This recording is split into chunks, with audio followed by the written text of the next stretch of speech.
Au début du XXe siècle, le prince Albert Ier de Monaco, grand naturaliste, explorateur et mécène, se passionne pour un nouveau domaine, la préhistoire.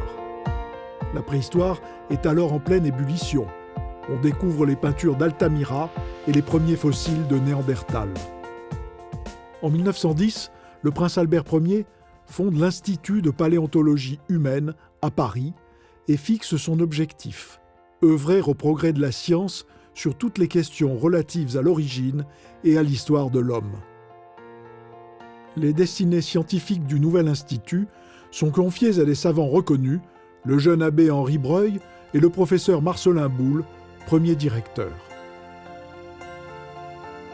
Ainsi, la préhistoire dispose d'une structure pérenne de recherche, d'une reconnaissance académique et d'un centre de formation.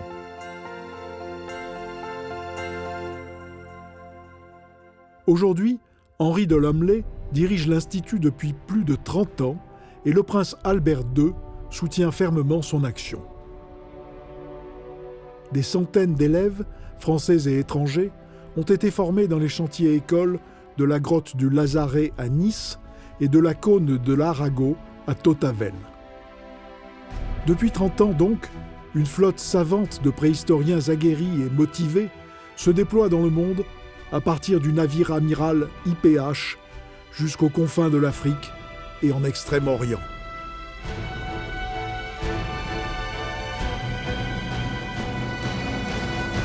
Il faut aussi doter d'équipements performants ces spécialistes exigeants. Ainsi réapparaît l'histoire de nos ancêtres, de l'évolution de leurs capacités cognitives et de leurs relations sans cesse renouvelées avec l'environnement. Partenaire de grands établissements de recherche français, le Commissariat à l'énergie atomique, le Muséum national d'histoire naturelle, et à la tête d'un réseau international, l'Institut de paléontologie humaine constitue, plus de 100 ans après sa création, un pôle d'excellence dans le domaine de l'évolution humaine. L'Institut de paléontologie humaine doit poursuivre son aventure scientifique et vous propose de l'accompagner à l'avenir aux côtés de la Principauté de Monaco, son principal mécène, pour de nouvelles découvertes.